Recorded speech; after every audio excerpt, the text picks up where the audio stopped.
అపోస్తలుడైన పౌలు గలతీలకు వ్రాసిన పత్రిక 4వ అధ్యాయము. మరియు నేను చెప్పున్నదేమనగా, వారసుడు అన్నిటికిని కర్తయ్యున్నను, బాలుడయ్యున్నంత కాలము అతనికిని దాసునికిని ఏ భేదమును లేదు. తండ్రి చేత నిర్ణయింపబడిన దినము వచ్చు వరకు అతడు సంరక్షకుల యొక్కయు గృహ నిర్వాహకుల యొక్కయు అధీనములో ఉండును.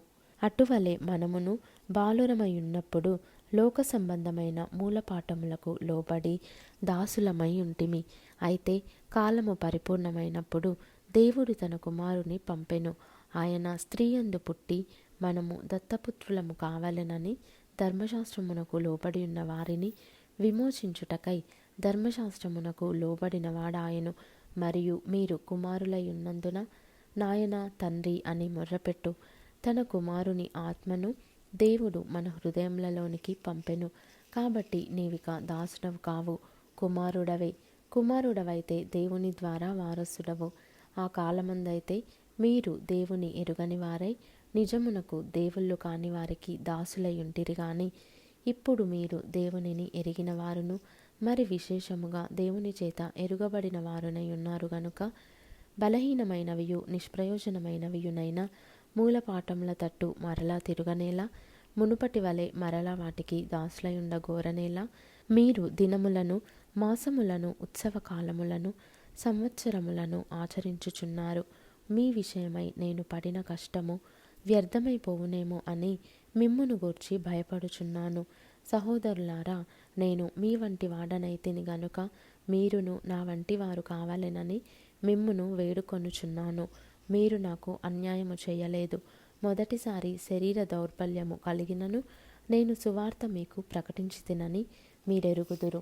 అప్పుడు నా శరీరంలో మీకు శోధనగా ఉండిన దానిని బట్టి నన్ను మీరు తృణీకరింపలేదు, నిరాకరింపనైనను లేదు గాని దేవుని దూతను వలెను క్రీస్తు యేసును వలెను నన్ను అంగీకరించితిరి. మీరు చెప్పుకొనిన ధన్యత ఏమైనది? శక్యమైతే మీ కన్నులు ఊడబీకి నాకిచ్చివేసి యుందురని మీ పక్షమున సాక్ష్యము పలుకుచున్నాను. నేను మీతో నిజమాడినందున మీకు శత్రువునైతినా? వారు మీ మేలు కోరి మిమ్మును ఆసక్తితో వెంటాడువారు కారు. మీరే తమ్మును వెంటాడవలెనని మిమ్మును బయటికి త్రోసివేయగోరుచున్నారు. నేను మీ యొద్ద ఉన్నప్పుడు మాత్రమే గాక ఎల్లప్పుడూ మంచి విషయములో ఆసక్తిగా నుండుట యుక్తమే. నా పిల్లలారా, క్రీస్తు స్వరూపము మీ అందేర్పడు వరకు మీ విషయమై మరలా నాకు ప్రసవ వేదన కలుగుచున్నది. మిమ్మును గూర్చి ఎటు తోచకయున్నాను. నేనిప్పుడే మీ మధ్యకు వచ్చి మరి ఒక విధముగా మీతో మాటలాడగోరుచున్నాను.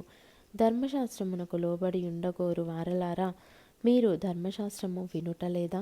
నాతో చెప్పుడి.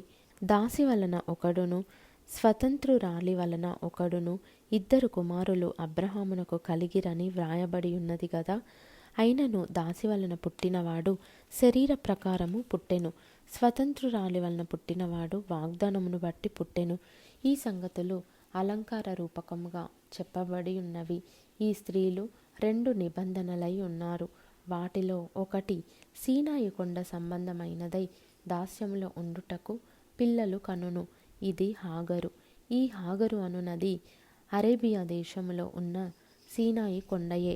ప్రస్తుతమందున్న యెరూషలేము దాని పిల్లలతో కూడా దాస్యమందున్నది గనుక ఆ నిబంధన దానికి దీటై ఉన్నది. అయితే పైనున్న యెరూషలేము స్వతంత్రముగా ఉన్నది. అది మనకు తల్లి. ఇందుకు కనని గొడ్రాల సంతోషించుము. ప్రసవ వేదన పడని దాన బిగ్గరగా కేకలు వేయుము. ఏలయనగా పెనిమిటి గల దాని పిల్లల కంటే పెనిమిటి లేని దాని పిల్లలు ఎక్కువ మంది ఉన్నారు అని వ్రాయబడి ఉన్నది. సహోదరులారా, మనమును ఇస్సాకు వలె వాగ్దానమును బట్టి పుట్టిన కుమారులమై ఉన్నాము. అప్పుడు శరీరమును బట్టి పుట్టినవాడు ఆత్మను బట్టి పుట్టిన వానిని ఏలాగు హింసపెట్టెనో ఇప్పుడును అలాగే జరుగుచున్నది. ఇందును గూర్చి లేఖనమేమి చెప్పుచున్నది? దాసిని దాని కుమారుని వెళ్ళగొట్టుము. దాసి కుమారుడు స్వతంత్రురాలి కుమారునితో పాటు వారసుడై ఉండడు. కాగా సహోదరులారా, మనము స్వతంత్రురాలి కుమారులమే గాని దాసి కుమారులము కాము.